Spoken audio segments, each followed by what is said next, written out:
মাছ ও ডিমের কালিয়া আমরা তো অনেকেই অনেক রকমভাবেই বাড়িতে বানিয়েছি। তো টমেটোর কালিয়া আজ আমি প্রথমবার বানালাম। স্বাদ হয়েছে একদম দুর্দান্ত, সেটাই আপনাদের কাছে শেয়ার করলাম।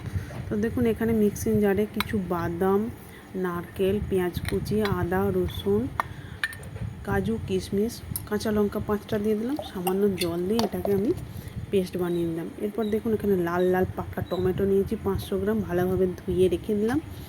এরপর কড়াইয়ের মধ্যে সর্ষের তেল দিয়ে দিলাম 2 থেকে 3 চামচ, তেজপাতা, শুকনো লঙ্কা, গোটা জিরে হাফ চামচ দিয়ে দিলাম। এরপর দিয়ে দিলাম ওই পেস্ট করে রাখা মশলাটা। এরপর শুকনো মশলা দিয়ে দিলাম। তো শুকনো মশলার মধ্যে আছে হলুদ, জিরে ও লঙ্কা গুঁড়ো।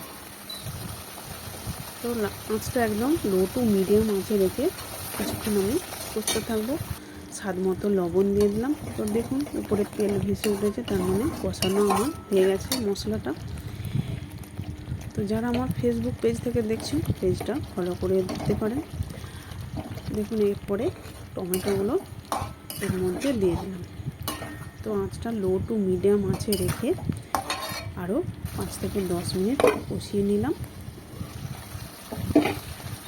যারা আমার ইউটিউব চ্যানেলে নতুন বন্ধু আছেন একটা সাবস্ক্রাইব করে পাশে থাকবেন, আর পাশে থাকা বেল আইকনটি প্রেস করে অল করে রাখুন, তাহলে আমার নতুন নতুন রেসিপি ছাড়ার সাথে সাথে সবার আগে আপনার কাছে পৌঁছে যাবে।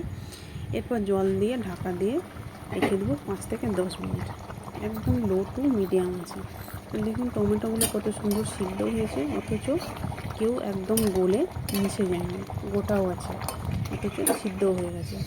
স্বাদ বাড়ানোর জন্য হাফ চামচ চিনি দিয়ে দিলাম। দেখুন কালারটা কত সুন্দর হয়েছে, আর ভাত বা রুটির সাথে খেতে দুর্দান্ত লাগে।